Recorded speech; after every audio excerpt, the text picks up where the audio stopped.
మోంతా తుఫాను నేపథ్యంలో నిన్నటి నుంచి ఇవాల్టి వరకు రైల్వేస్లో చాలా చోట్ల ట్రాఫిక్కి అంతరాయం కలిగింది. ముఖ్యంగా విజయవాడ వైజాగ్ రూట్లో నడపాల్సిన చాలా బళ్ళని క్యాన్సలేషన్ చేయడం కానీ డైవర్ట్ చేయడం కానీ జరిగింది.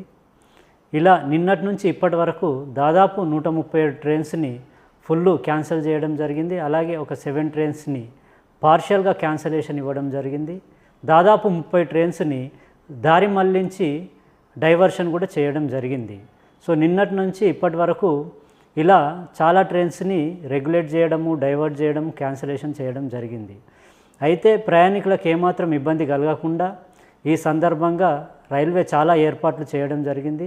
ముఖ్యంగా important railway stations Secunderabad, Vijayawada ఇలా ఇంపార్టెంట్ స్టేషన్స్ అన్నిట్లో కూడా హెల్ప్ డెస్క్ పెట్టేసి ప్రయాణికులకి అక్కడ ఏదైనా సమస్య వచ్చినా, డౌట్స్ ఉన్నా కూడా తీర్చేందుకు కూడా అవకాశం ఉంటుంది.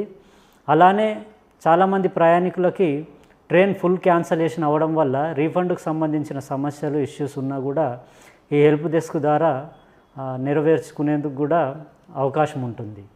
అయితే ఫిజికల్గా ఎవరైతే స్టేషన్లకు వెళ్ళి టికెట్స్ తీసుకొని ఉంటారో వాళ్ళు స్టేషన్లోనే రీఫండ్కి అప్లై చేయాల్సి ఉంటుంది. ఆన్లైన్లో టికెట్ అప్లై చేసుకున్న వాళ్ళు, టికెట్ తీసుకున్న వాళ్ళు ఆన్లైన్లో ఆటోమేటిక్గా రీఫండ్ ప్రక్రియ చేపట్టడం జరుగుతూ ఉంది. అంతేకాకుండా చాలా చోట్ల ట్రైన్స్ని డైవర్ట్ చేయడం కానీ లేదంటే రెగ్యులేట్ చేయడం కానీ జరిగింది.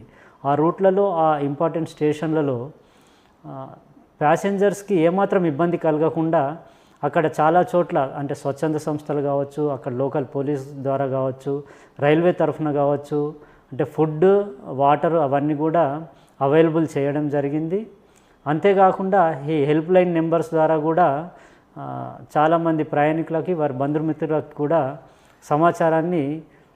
కావాల్సిన సమాచారాన్ని అందవేసేందుకు కూడా చర్యలు చేపట్టాం. సో ఈ హెల్ప్ డెస్క్ కావచ్చు, హెల్ప్ లైన్ నెంబర్స్ కావచ్చు, through electronic, social and print media ద్వారా ఎప్పటికప్పుడు మేము చేరవేస్తూ ఉన్నాము. అంతేకాకుండా ఇవాళ పొద్దున ఈ వరద ఉధృతి కారణంగా డోర్నకల్ అనే రైల్వే స్టేషన్లో వాటర్ ట్రాక్ లెవెల్కి రావడం వల్ల ట్రైన్ రన్నింగ్ అన్సేఫ్గా భావించి పొద్దున్నుంచి ఆ స్టేషన్కి ఇరువైపులా కూడా ట్రైన్ రన్నింగ్ని ఆపేయడం జరిగింది.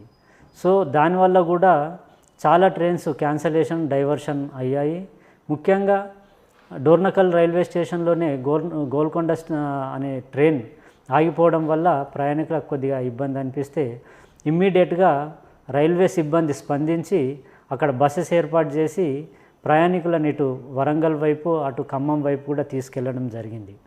అలాగే వందే భారత్ ట్రైన్ విశాఖపట్నం టు సికింద్రాబాద్, ఖమ్మం వచ్చిన తర్వాత ఫర్దర్గా అంటే డోర్నకల్ వైపు వెళ్ళేందుకు అవకాశం లేకపోవడం వల్ల అక్కడ కూడా బస్సెస్ అరేంజ్ చేసి వరంగల్ వైపు ప్రయాణికుల్ని తీసుకెళ్లేందుకు ప్రయత్నం చేశాం. మిగిలిన ప్రయాణికులు వందే భారత్లో సికింద్రాబాద్ చేరాల్సిన వాళ్ళని వందే భారత్ ట్రైన్ని మళ్ళీ రిటర్న్ విజయవాడ వైపు తీసుకెళ్ళి గుంటూరు మీదుగా దారి మళ్లించి సికింద్రాబాద్ వైపుకు నడిపేందుకు ప్రయత్నం చేశాం. ఇలా చాలా ట్రైన్స్ని కూడా రూట్ డైవర్ట్ చేసి ప్రయాణికులకు ఇబ్బంది కలగకుండా చూసుకున్నాం. ఓవరాల్గా ఇప్పుడు లేటెస్ట్ పొజిషన్ ఏంటంటే డోర్నకల్లో వాటర్ లెవెల్స్ తగ్గడము, సిచ్యువేషన్ ఇంప్రూవ్ అవడం వల్ల అక్కడ రైల్వే ఇంజనీర్స్ ట్రాక్ ఫిట్గా ఉందని సర్టిఫై చేయడం వల్ల ఫర్దర్గా ఇప్పుడు ట్రైన్ మూవ్మెంట్స్ రిస్టోర్ అయ్యాయి.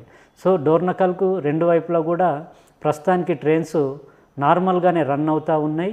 అయితే ఆల్రెడీ ప్రొద్దున్న నుంచి కొన్ని ట్రైన్స్ని ఏవైతే డైవర్షన్ ఇచ్చామో ఆ ట్రైన్స్ మాత్రం డైవర్టెడ్ రూట్లోనే వెళ్తాయి. క్యాన్సిల్ అయిన ట్రైన్స్ కూడా క్యాన్సిల్ అయ్యి ఉంటాయి. ఫర్దర్గా ఇప్పుడు సాయంత్రం నుంచి కదలాల్సిన బళ్ళు ఏవైతే ఉన్నాయో అవన్నీ కూడా నార్మల్ రూట్లోనే రన్ అవుతాయి.